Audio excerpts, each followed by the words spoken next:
Are Souls-like games enjoyable to you? Are you a masochist? If so, Eldest Souls is the game for you.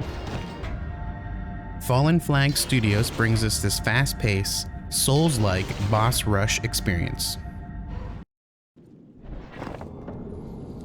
Eldest Souls is a beautifully crafted 16-bit pixel work of art. It boasts side missions and quests, as well as 10 excruciatingly difficult bosses.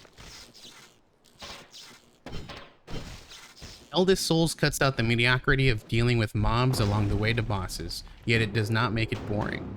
You can go straight from boss to boss, but it gives you opportunities to explore and uncover side quests. These quests can lead to gear that helps make combat easier. The bosses feel extremely fleshed out, and oh, the satisfaction you get when finally beating a boss that's been giving you trouble. In my playthrough, I found no complaints about how a boss could be better. The more I would perish at a boss's hands, the more I realized I had to change my playstyle. I first started playing by being aggressive and trying to kill a boss before it could finish me off. By the 4th or 5th boss, I found myself being more cautious and finding openings for when I could attack.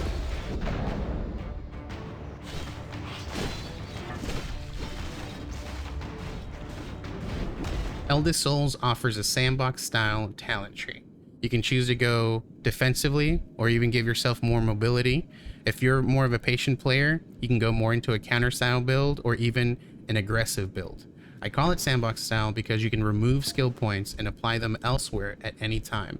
After defeating bosses, you get a skill point as well as a shard that can be placed into an active slot that will give you an ability depending on the shard, and it needs to be manually activated with a button press. Or you can place it into a passive slot that'll automatically boost combat ability, or might even trigger an effect depending on how much damage you've taken or if you're dodging. Eldest Souls isn't reinventing the RPG/Souls-like style games, but it does a great job at making itself feel fleshed out and polished. Eldest Souls concentrates on one thing, and that is bosses. Each boss has its own unique style and feel different from each other. Some bosses at first felt like they were out of my league with the amount of skill required, but I started seeing patterns, and by the end of the boss fight, I felt like a much better player. One very important move is your charge attack. If you charge your weapon and you hit the boss, you get Bloodthirst, which when active, your sword glows red, and this gives you an attack boost as well as lifesteal during its duration.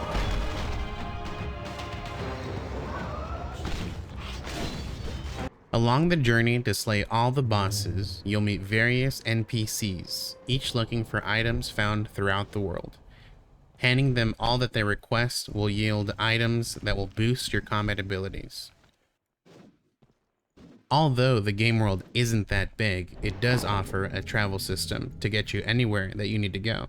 This is extremely helpful when you find yourself stuck on a difficult boss and you want to just skip them for now, or if you're simply looking for the pesky items that the NPCs are looking for.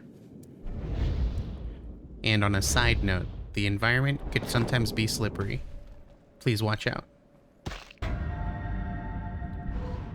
Overall, if you're a fan of the Souls-like games that have high difficulty and high-risk combat, this isn't the game to overlook. Depending on the player's skill, Eldest Souls offers 6 to 12 hours of gameplay, and that can be easily doubled if you're looking to attempt New Game Plus content that opens up after completing the game for the first time. Fallen Flag Studios knew exactly what they were focused on when developing Eldest Souls, and they show it with each and every boss that you face. I would easily recommend Eldest Souls to anyone who loves a challenge.